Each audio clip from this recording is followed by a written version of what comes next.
नमस्कार दोस्तों, मैं हूं अनीता और आप सभी का एक बार फिर से स्वागत करती हूं।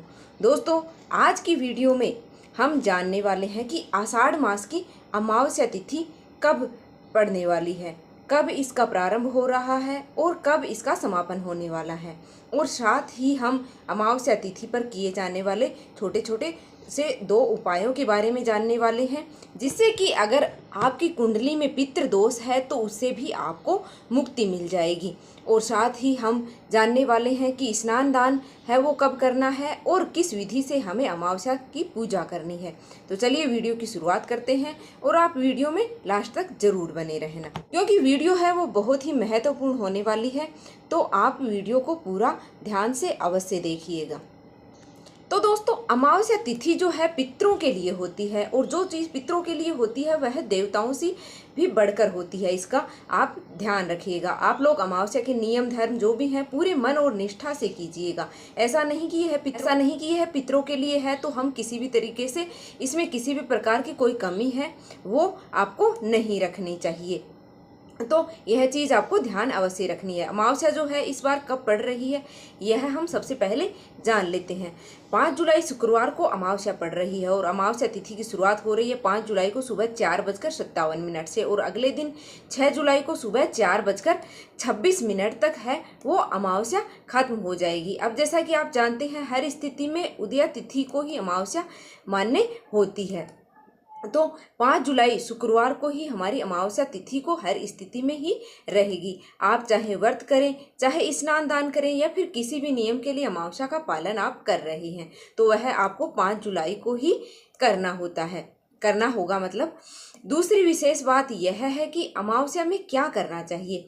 देखिए दोस्तों, सर्वश्रेष्ठ तो होता है कि अमावस्या में आप गंगा स्नान, यमुना या फिर किसी विशेष पवित्र नदी में आप स्नान है वो कर सकते हैं। अगर यह संभव हो तो आपको यह अवश्य ही करना चाहिए। और अगर ऐसा संभव नहीं होता है तो कोई बात नहीं, आप इतना करें कि आप सुबह को जल्दी ही उठ जाना है और फिर अपने घर की जितनी हो सकती है साफ सफाई आपको करनी है। क्योंकि आजकल है वो हम पितरों को इतना, मतलब नई जो जनरेशन है इतना मानती नहीं है कि ऐसा कुछ नहीं होता है, पर उसकी वजह से है कुंडलियों में है वो पितृ दोष है वो पाया जाता है और फिर उससे हमारे घर की सुख समृद्धि भी नहीं बनी रहती है।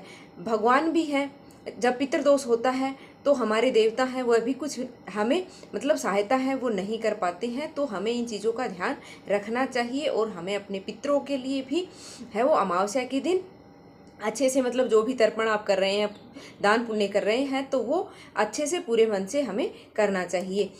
आजकल ज़्यादातर परिवारों में मतलब कि बाल बच्चों में भी यह समस्या है कि पितृ दोष है वो पाया जाता है, तो इसे दूर करना बहुत ही जरूरी है। दोस्तों एक छोटा सा प्रयास आपको करना चाहिए। अगर आप इस प्रयास को कर लेते हैं तो पितृ दोष आपके निश्चित रूप से ही खत्म हो जाएगा, और नहीं हुआ तो आप जो है कभी भी इस तरह की समस्या में नहीं फंस सकते हैं। मतलब यह बात भी आपको ध्यान रखनी है। वो करना क्या है, आपको सुबह जल्दी उठ जाइएगा। जगने के बाद अपने घर की मतलब जितनी भी आपसे हो पाती है उतनी आपको सफाई अवश्य करनी है। जितना हो सके सूर्य उदय से पहले आपको सफाई कर लेनी है। मेन गेट पर आप पानी डालकर उसकी साफ सफाई है वो आप कर लीजिएगा और उसको मतलब धो लीजिएगा मेन गेट को।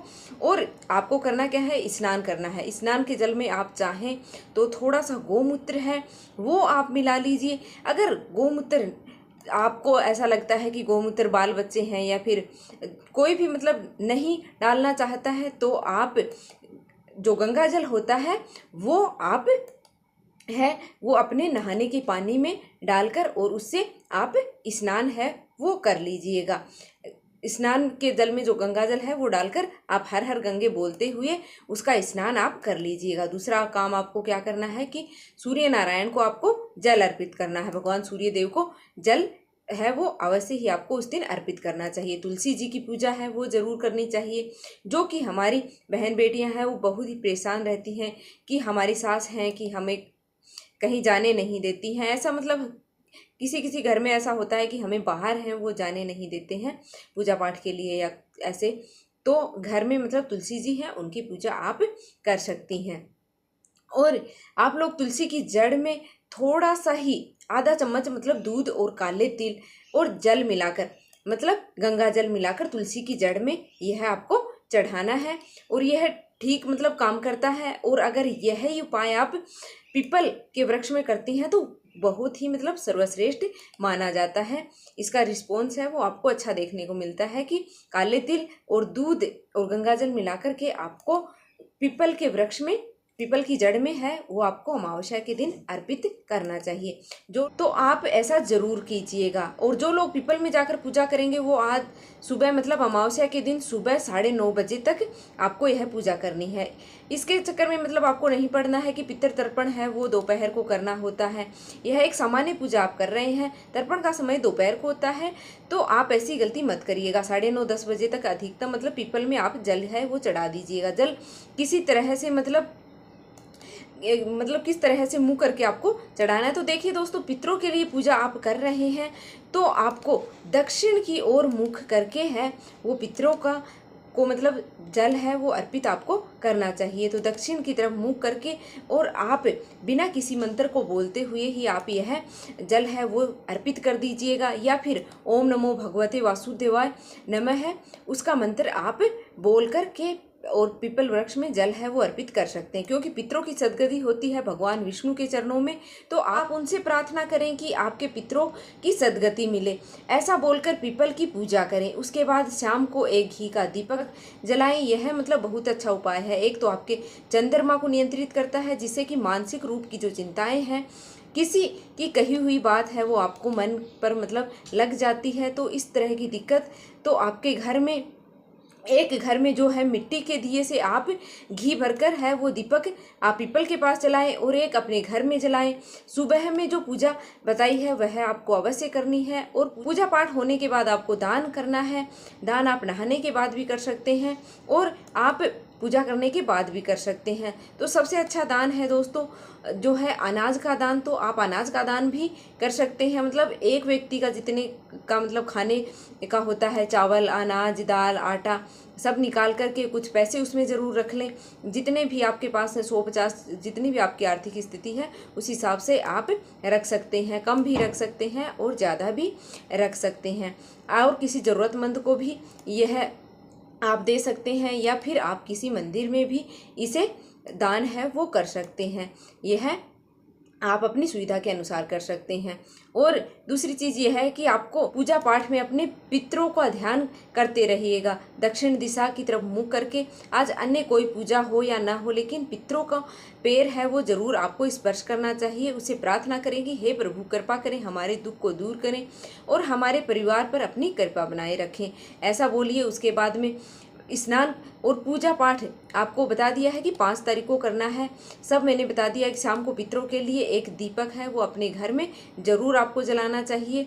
पितरों के लिए दीपक जलाना है तो आपको अपने रसोई घर में जहाँ पर पानी का मटका रखा है वहाँ पर, और जहाँ पर मतलब आरओ है या फिर पानी का मटका है वहाँ पर आप यह दीपक है वो लगा सकते हैं। जहाँ आप पीने का पानी काम में लेते हैं वहाँ आप इस दीपक को लगा सकते हैं। उसके नीचे आप थोड़ा सा चावल का आसन देकर या फिर कोई प्लेट रखकर उसके ऊपर यह सरसों के तेल का दिया है वो जलाना चाहिए। आपको यह दक्षिण की ओर मुख करके आपको जला देना चाहिए। और शाम तक यह मतलब दीपक है वो शाम को प्रज्वलित करना है आपको। और जब तक यह जलता रहता है उसे जलने दीजिए। भगवान का स्मरण कीजिए, नाम लीजिए पितरों का, और पितरों की कृपा आप और आपके परिवार पर बनी रहे। इसी तरह करके आपको अपनी पूजा है वो अमावस्या की कर लेनी है। अब यह अमावस्या की कुछ विशेष बातें ध्यान रखिए, जैसे कि शुक्रवार है तो सुहागिन महिलाएं बाल वगैरह इस दिन नहीं धोएंगी। लेकिन आप कहीं धार्मिक स्थान पर जा रही हैं, नदी वगैरह में स्नान करने के लिए आप जा रहे हैं तो वहाँ पर दोष आपको नहीं लगता है, वहाँ डुबकी लगाकर आप स्नान वगैरह कर सकते हैं। दूसरी चीज़ यह है कि अमावस्या है उस दिन, तो अगर कोई घर में आपके मतलब मांगने के लिए आ जाता है तो अमावस्या के दिन किसी भी याचक को मतलब किसी भी भिखारी को घर से है वो खाली हाथ नहीं लौटाना चाहिए। अमावस्या तिथि में सभी महिलाएं हैं, सुहागिन जो महिलाएं हैं, उनको सिर से स्नान है वो नहीं करना चाहिए। स्नान तो नहीं करना है, साथ ही साथ पीले या येलो रंग का जो सिंदूर होता है वो भी उस दिन मतलब नहीं लगाना चाहिए। और आज नाखून और बाल भी है वो नहीं काटने चाहिए और कोई विशेष श्रृंगार नहीं करना चाहिए। मतलब कि विशेष श्रृंगार का अर्थ है कि आज जैसे कि महावर लगाना है या फिर नई जो कपड़े पहननी है, चूड़ियाँ पहननी है, तो इस तरह का श्रृंगार है वो अमावस्या के दिन नहीं करना चाहिए।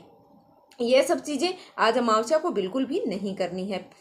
तो पहले के ज़माने में तो यह भी था कि अमावस्या के दिन बालों में कंघी भी नहीं की जाती थी, लेकिन आजकल तो यह चीज़ें हैं वो मतलब बदलाव हो गया है इन चीज़ों में। तो कंघी तो मतलब कर सकते हैं, लेकिन बाल नाखून वगैरह काटना और नई चूड़ियाँ, नई साड़ी वगैरह ऐसी चीज़ें मतलब आपको उस दिन नहीं पहननी चाहिए। विशेष श्रृंगार है वो उस दिन नहीं करना चाहिए। तो ये मतलब जो विशेष बातें थी वो मैंने आपको बता दी हैं। तो उम्मीद है कि आपको यह पसंद आई होगी।